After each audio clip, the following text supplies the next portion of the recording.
Si Ferdinand de la Merced, mas kilala bilang The Philippine Looper, ay naging usap-usapan matapos ang kanyang naging karanasan sa event sa Bataraza, Palawan. Ayon sa kanya, hindi raw siya gaanong nabigyang pansin dahil may special guest na si Elias, isang bayad na talent. Dito siya nagtampo kasi mas binigyan daw ng spotlight ang artist kaysa sa kanya na hindi nagpapabayad. Welcome to Papi Lipi, where we'll talk about different personalities, events, and important topics that are worth tackling. Bago po tayo magpatuloy, inaanyayahan ko kayo na i-like ang video na ito at mag-subscribe sa channel na to dahil napakalaking tulong na po ito para sa aming mga content creators. Maraming salamat po. Noong January 26, na-interview pa siya ng Thunder News Philippines.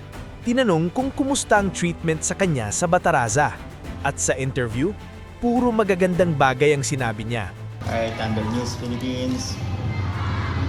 Kamusta po ang paglalakbay at pagtanggap sa inyo ng mga Palawang user?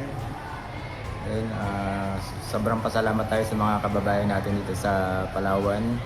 Buhat ng pagpasok natin, January 20, doon sa El Nido. Sa mga LGUs natin, maraming salamat din lalo sa mga kababayan natin. Okay. Ano po ang nagustuhan ninyo dito sa Palawan na hindi ninyo makakalimutan, sir?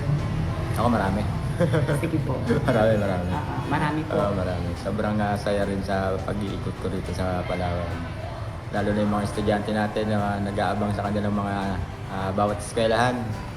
Yung mga BLGU rin natin, bawat barangay na nag-aabang din sa atin. Sa ating mga mayors, board members. Kanina na-meet ko rin sa ating Governor Ami Alvarez. Yes po. Maayos daw, walang problema. Pero isang araw lang ang lumipas. Pagkaalis niya ng Palawan, biglang nag-iba ang kanyang tema. Sa kanyang Facebook page, ito ang kanyang sinabi. Attend sana ako sa concert ni Elias, kaso sobrang hilo ko sa gutom.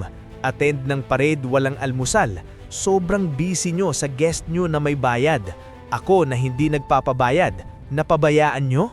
Dito lumabas ang totoong issue. Hindi lang ito tungkol sa pagkain.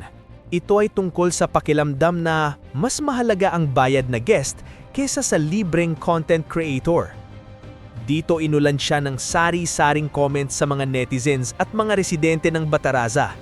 Hindi po yan siya pinabayaan. Maraming pagkain sa tinuluyan niya. Sobrang busy lang siya magpa-cute. Hindi naman cute.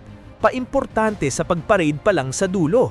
At pagdating sa Coliseum, may mga drinks at sandwich. Nagsiselos lang yan siya sa isang performer.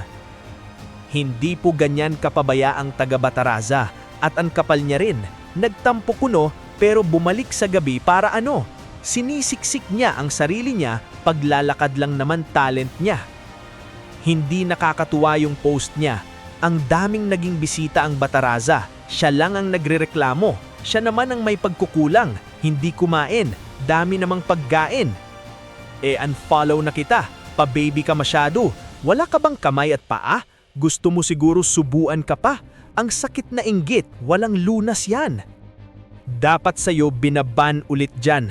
Ganyan din ang inugali mo sa isang lugar na personal non grata ka. Sino ka ba para unahin nila? Nag-compare ka pa sa bayad. I-performer yun. Talagang may bayad yun. Wala kang karapatang magtampo sa kanila. Di ka pinipilit na pumunta dyan. Pero malinaw lang, kung bayad ang artista, natural lang na siya ang priority. May kontrata, may program flow, may rason kung bakit may special guest. Hindi porket libre kang pumunta, automatic na ikaw ang bida. At hindi rin porket marami kang followers, ikaw ang sentro ng entablado. Kung feeling mo mas sikat ka pa sa bayad na talent, baka hindi ito tampo, baka ego. Kung may reklamo, dapat sinabi habang nandun ka. Hindi kapag tapos na, hindi kapag nakauwi ka na. Kilala na itong si Philippine Looper na nagde-demand ng special treatment, pero siya mismo ay hindi nagbibigay ng atensyon sa mga nadaraanan niyang mga tao unless babae at sexy ka.